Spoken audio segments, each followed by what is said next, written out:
Guys, this week has been so stressful and eventful that this video is coming at a great time because I need to talk about something that will lift me up. So let's talk about my personal goals and aspirations for 2025. This isn't something that people particularly care about, but I wanted to make a video on it. And I think I said I would, so... Oh my god, I can't get this rice open. Oh, the Asian ancestors are so disappointed. Okay. It's perfect that I chose making lunch as a little background for making this video. Because one of my really big resolutions, well... Actually, we're gonna not use the word resolutions, because... Yeah. How long is it?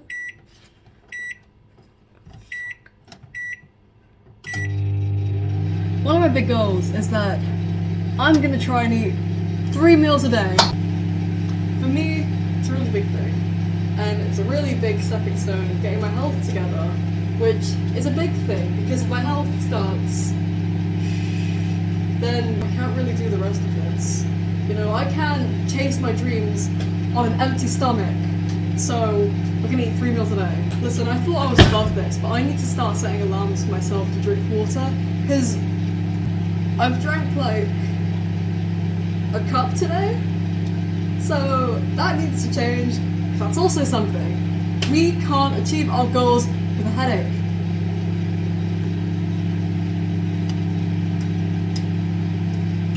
This is what I meant about starting early. Drink water. I think my last video last week, that was me going to the gym, and that was the setup for this video.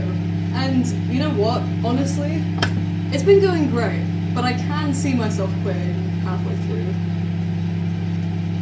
I can see...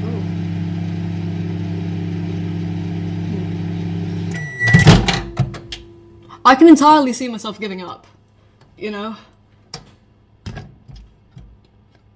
Ooh. I don't think it's unrealistic to stop, but I really don't want to. I mean, the gym, it's not really about my physical body. It's about, I mean, not just health, but for me, my goal personally is to be stronger. Having a strong body, what is in this bowl? Having a strong, like a physically strong body that can defend myself makes me feel a lot more secure, and it's much more preferable than being the twig that I am now, where I can't defend myself. Self-defense is a good thing for everyone to learn though, even if you're a woman or not, or if you're small or not. Actually, this year, I've been taking... rice on the floor. I was taking lessons in martial arts for about like 4-ish months, and then I had to stop because of money. If it weren't for that, I'd still be doing it. So maybe that's something I'd want to do in uni. Speaking of uni, right. Speaking of uni, so, the actual UCAS deadline, as you may know, is the 31st of January. Our college, however, has made it the 1st of December. And honestly, I felt so... eggshells? Oh no. I felt so proud of myself for getting a head start, getting it done early. I got it done last weekend, actually. I sent it in last Sunday, as a matter of fact. And I was so proud of myself. I was like... You know, because the thing about UK universities is that they only have a limited number of spots, but they don't wait for everyone to send in their application. Like, they don't wait until the deadline. Like, if you apply in October and they really like you, they're not going to be like, oh, well, maybe someone else will be more deserving. They just go for it. They just send you the offer. So I was thinking, you know what? The sooner I can get the offer, the better. But because our college kind of sucks, they didn't tell us that, ooh, not only have I had barely a head start at all, but our tutors are going through our applications all in the same week. So like, I'm not even almost early, I'm just on time. Excuse me, I try to be productive one time because I've been putting off this personal statement for like 3 months. And I got it done in like one go and I was so proud of it. And then, oh my god. Oh fucking hell, I should put this in the bin. Guys, please don't be a fucking idiot like I am and have one moment of confidence and then be like, you know what, yeah, I can do this, I don't need anyone to proofread my personal statement. No one proofread my personal statement. What was I... Okay, well, the good news is about my college is that it has to be reviewed by your college centre before it's sent off to, like, the actual universities. And they'll send it back to you if they think there's any mistakes or you've made, like, any errors. That's the same word as mistakes, but they send it back to you if they think there's something wrong with it. I think when they say that, they mean, like, if you've technically made a mistake, like, if you've put your wrong postcode somehow, I don't know how that would happen, really, it's where you live, but, I don't think they mean, like, a personal statement, because at the end of the day, that's not, like, that's something that you do, and if your personal statement's bad, then that's on you. But I was so confident, I was like, I had the perfect amount of, like, extracurriculars, and then why I love politics, I want to study politics, and then what sparked my passion, what I've done outside of college, how my courses relate to it. A little bit of a sympathy card, but I mean, you don't just be a minority and then not use that to help you get into uni, you know? But yeah, I was so confident. I was like, you know what? I'm gonna get it done as soon as possible. And my teachers knew this, and they were like, yeah, we've got your references done, so you can just do it. Oh my god, we have this one amazing teacher, and my friend in my English class was like, I sent it to him to proofread and to be like, you know, is everything okay with this? And she wasn't so sure of it, and he sent back, like, a fully annotated document of everything that he'd changed on a personal statement. It's like, you know, it's a bit harsh, but it's helpful, and we need it, and we need bluntness right now, and that's probably what I needed. And I was like, oh my god, I didn't let anyone proofread it. And she was like, well, let me read it now. I'm like, okay, but it doesn't make a difference. And she says, no, it's great, it's completely fine, you know? But like, you can't read it and tell me it's bad, so I don't know how well it's gone. But anyway, that was a really long rant, and my eggs are unbeaten. Fork, right.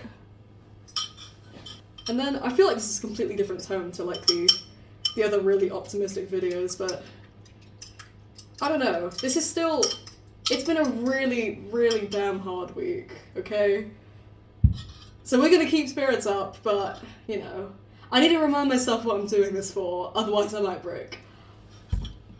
So, in terms of uni itself, so, like I said, I'm planning to study politics, or, like, international politics, it depends on the course, but it's basically going to be that anyway, with a language, and I really wanted to do Arabic, and I've applied for Arabic courses, but then there are only so few unis that let you take it anyway, so for one of them, I've just had to do, like, Spanish, which is, I mean, Spanish is great, and it's helpful internationally, it's very commonly spoken, more so than Arabic, actually, and of course, you know, the dialects of Spanish are much less greater variation than Arabic. But it just looks so awkward, because, like, in my personal statement, I'm talking, like, and this is what sparked my passion for the Arabic language in the Levant and Palestine, and then I'm just like, yeah, so I want to take Spanish, like, anyway. So yeah, and then hopefully I'll be doing my 2nd or 3rd year abroad, and that'll be so fun. I don't know where I'd really, to be fair, I mean, we're doing Arabic, depending on how the world is, there's not a big variety of places, there's still a few, but it's just, you know, I love the humanities, I'm such a fucking nerd for the humanities, like, it's not even, it's just so easy to make fun of me, honestly, I don't make it easy for myself, I didn't in school, and I don't now, but oh well, this egg's been enough, it's 2 beaten. My top choices, out of the 5 that I applied for, are Edinburgh and Manchester. Bath would be one of them, but because it's Spanish and not Arabic, it's like, I'm a bit less passionate about it. I'd still love to do it, I'd still love to study it, but it's just, I want my focus to be Arabic, so. And then the other 2 I applied for were Leeds and Exeter, which look really good. My actual, like, my dream uni my absolute dream, and it's been for like the last year and a half, is Edinburgh. I know someone who used to go to my school who got in there. It's like, oh my god, it absolutely blew my mind. I think she's studying law in IR. And the way things are going in my like 5-10 year plan, much more like 10-year plan, I want to study law at a master's level. So that'd be really cool. And even if I don't get in this time, I might get in next time. God, that is so much debt. 60 grand of debt, and maybe a job at the end of it. I love Britain. When they were talking about raising the university fees, because it hasn't been adjusted for inflation in like 10-ish years, so the fact that it only raised it by about £250 really surprised me. I'm very happy about that. If it was any more, I might not have gone. I think it's sad though. I think it is really sad that that puts a lot of people off of uni, because education shouldn't, I don't know. I understand that's the only way they get funded. But what are you doing with the 9.5 grand every year from every student? What are you spending it on? I just, well, to be honest though, no, universities, they have a lot more going on for them. Private schools, however, oh god. I mean, I get the appeal of private schools, but it's just like, as someone who used to go to one and now doesn't, it's like, oh yeah, you can tell the difference. But is the difference like worth the 40 grand? No, it's not. Like what, we had our own laptops, we had really nice lunches, we had like world-class education, amazing. But like, where's the 40 grand though? Sorry, my chopstick! Okay, sorry. That might sound very ignorant of me, and I am extremely grateful for that time in my life. But I just don't think it's fair.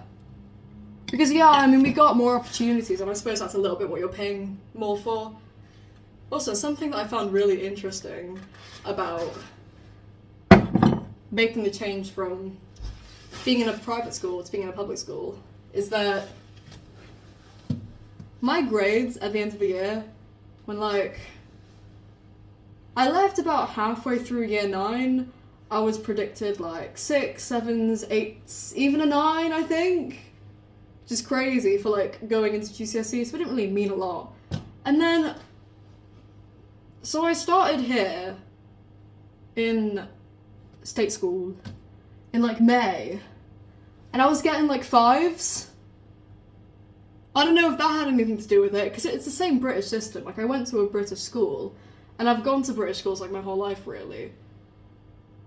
And other than that, the curriculum's basically the same. So, do you pay for your grades? I mean, obviously, yeah, but like, was I actually a gifted kid, or was I just like privileged? Was I a gifted kid, or was I just a privileged kid? I guess we'll never know. Speaking of, I, at the start of this year, was doing so well. In college. Well, I don't know, I say that. I'm still doing well, by my standards. Okay, up until like, last year. So I study ancient history, English lit, and philosophy. Very, very important subjects. Oh no, they're important. They're really niche. I love them, but it's just like, there's a part of me that wished I'd studied like modern history and like politics, you know. Only the thing I'm putting myself 40 grand of debt for, you'd think I'd care a bit more, but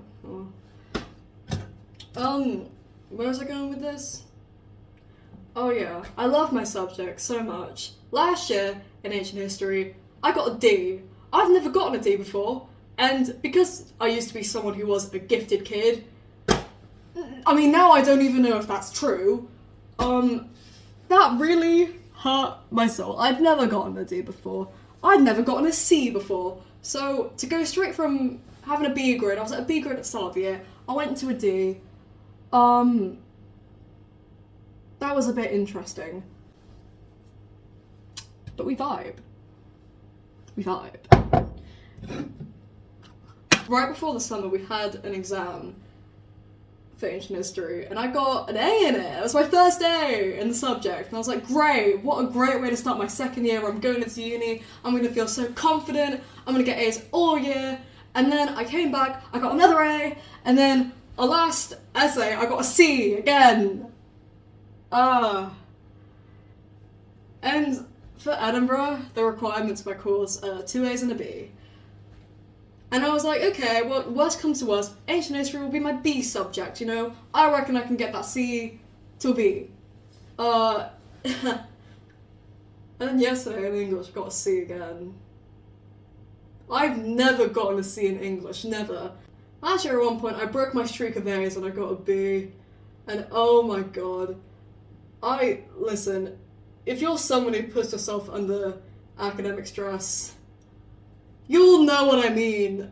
The way it feels when you're getting consistent grades and all of a sudden, it's like, you're stupid. Oh my god. I shit you not, I mean, there were other things that were happening that day. I had a counselling session a bit earlier, which I don't think helped. Because I was already a bit emotional. And then I get a C and I'm like, oh my god, I'm stupid, I can't do anything. If you're in school, if you get a bad grade, you're allowed to be sad. You know, it's completely fine. But don't let that turn into overthinking. Don't let that doubt yourself. 2 C's? I can't get anywhere with that. So I sort of just left the room crying. It was mainly that. It was some other things, but it was mainly that. And I just went home, to be honest, because I was like, I can't. And like, I never used to like skip lessons, but technically in the last like month, I haven't skipped with like bad intentions. If I've ever skipped a lesson, it's just because I feel like shit. So I've let myself. It's still skipping, I guess, but that is a roaring flame. The onions. Fucking hell. Okay. Am I gonna burn my rice? I guess we'll find out. Okay. So yeah, because I got this stupid C in English, which is, by the way, 1 mark off of a B, I felt stupid. I felt so ridiculous. And for what? Like, it's not even that bad. And my partner was like, okay, well, this was clearly a one-time thing if you've never gotten one before, so don't worry about it. But being so vulnerable with you, I felt like shit. I felt so dumb. And it's not even that bad of a grade, but it's just because I hold myself to such a high standard. It just sucks. Also, oh my god, philosophy is my best subject, like by far. Like, this year alone I've only gotten A stars, which is terrifying. My confidence with my other subjects has knocked down so badly. If I fail philosophy, then I have nothing and I'm stupid. And I've got an assessment next, Tuesday, I think.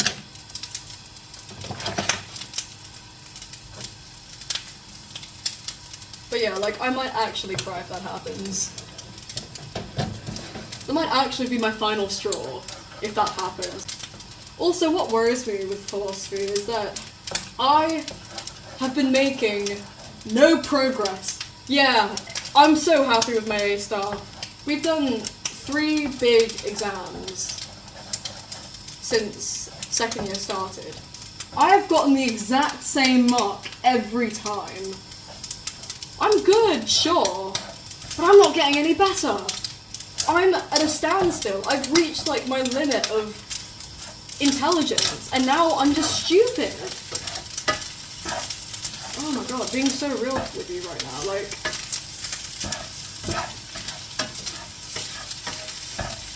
I'm spilling rice everywhere.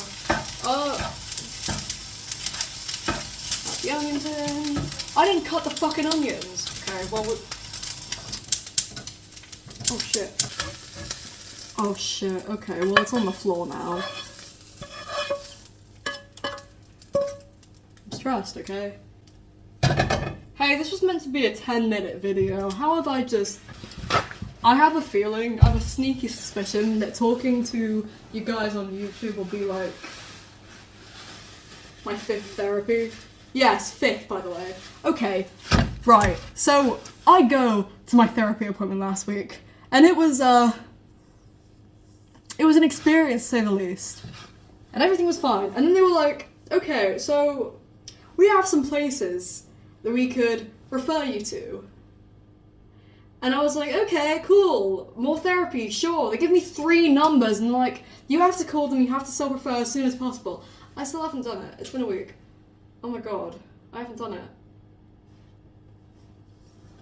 So let's move away from the academics. My New Year's resolution is to stay in therapy and not just be like, oh, well, I'm fine now, so I'm just not gonna go. No, I need to make sure that I'm actually fine and not just kidding myself and not just being like, oh, well, I've had one good day, so I'm gonna take myself off your list.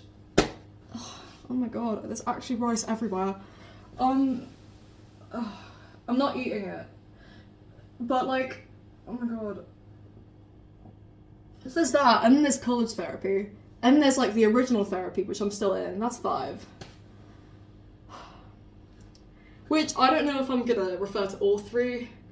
One of the 3 I definitely am. But the plan is to stay in some sort of therapy. I just feel like, honestly, being so fucking vulnerable with you, I don't think, at my ripe age of 17, that I'm responsible enough to keep myself from getting bad again.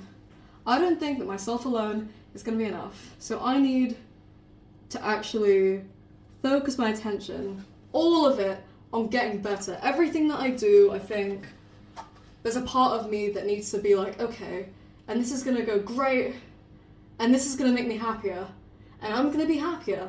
I'm going to be happier next year. That's, the overall vision is for me to be very content with myself, okay?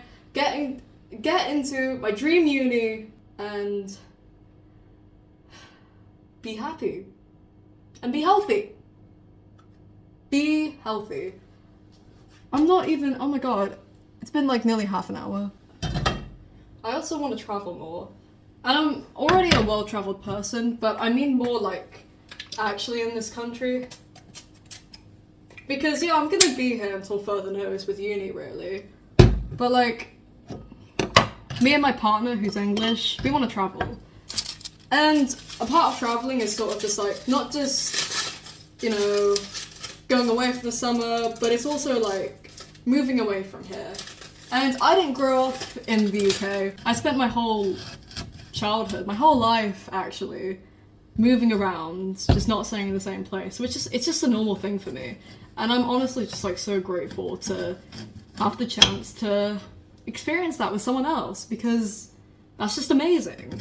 But yeah, so I want to travel more actually in this country. I want to just go to cities that I never really think of, go to little towns that I just be like, oh, well, I don't really care that much. Just actually experience this country at its fullest before I leave.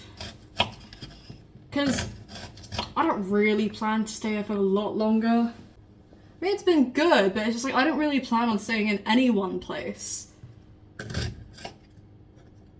And oh my god, the politics here are a joke. Politics everywhere are a joke. In terms of like, YouTube as a platform, technically I'm not employed. What I do is, I've been a part of some projects at my local museum, which is so cool, and I've been able to help like curate exhibitions and like help commission an artist and like even make my own art, and like basically it's like youth funded projects by the council to help out with the museum, and it's been so fun and amazing. And I'm so glad that they pay us for it as well, because oh my god, it's the funnest job ever. It's not really a job, but by the end of this year, purely from like what I've done with my local museum alone, I should probably have about $1,000 in the savings. So that's something. I should probably get a job. Probably. this wasn't the pure intention of creating this channel, not at all. It's just for me to yap, because clearly, like, there's no structure to this. I started, like, crying about the fact that, oh, I got a C for, like, 20 minutes. Like, I don't expect people to actually care. But it would be nice next year to get monetized. And I'd like to be consistent with my schedule. Right now, I mean, I have been so far, but it's been a week. So, you know, it's not really a habit if you only do it once or twice. You need to do it every day. Not every day. You need to do this every single week. And make sure I do it. And being monetized would be amazing. I want to read more. I already read, generally, but I want to read more. And I want to read more historical fiction. Or maybe not fiction, maybe historical non-fiction, about history in general. Because I love history. I found that my whole life, sometimes I'll come across a book that I really like, and then I read it in like 2 weeks, and then I get sad, because I'm like, oh my god, I'm never gonna find another book like this again.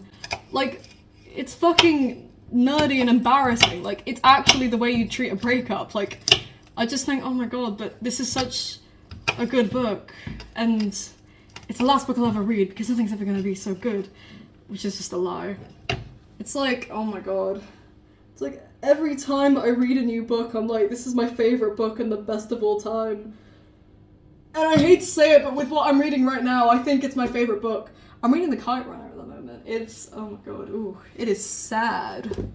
But it's so good, and it's very educational. I didn't know a lot about Afghanistan in the 70s and 80s until reading about it. So, you know, historical fiction is a great way to historical non-fiction, and it makes you a much more cultured person. But even if it's not a history book, just anything. But yeah, so I started reading Wuthering Heights last month, and it was good. It was quite interesting. I really like books from that era, and I've read books like it before, and I thought I was gonna love it, and I did. But the minute I get slightly bored, I give up, which I need to stop. Perseverance. I mean, I can persevere more, like, in real life. I'm not a complete hypocrite, but when I talk about things, oh my god, when I give advice to people and talk about things, sometimes I wish people would give me that same advice. I wish I could just be consistent and stick to doing stuff. And I can be, and I've been learning how to do it. But, you know, building a backbone. I mean, coming on here in the first place, it's sort of telling that I don't really care about what others think anymore. I've stopped thinking about what people are saying about me behind my back, because it's just like, I'm not there, I don't care. Brain's developing, prefrontal cortex is developing, I don't fucking care. My partner sometimes says I'm like a golden retriever in the way that I walk into a room and I'm like me, please like me. He's so right, unfortunately. Like, he makes fun of me for it, but it's actually so right, like, and oh my god, when your partner can see your flaws, it is so humbling. Because it's like, okay, well, and you're the person who loves me the most, so what does everyone else think? But yeah, no.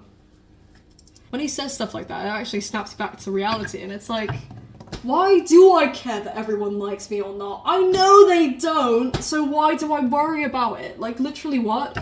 Do I walk into a room and like everyone I see? No. And honestly, sometimes it's not for a particular reason. It's not like I hate or I like strongly dislike people that I just, you know, I don't really know. But just there are some people that I'm like, okay, well you're there.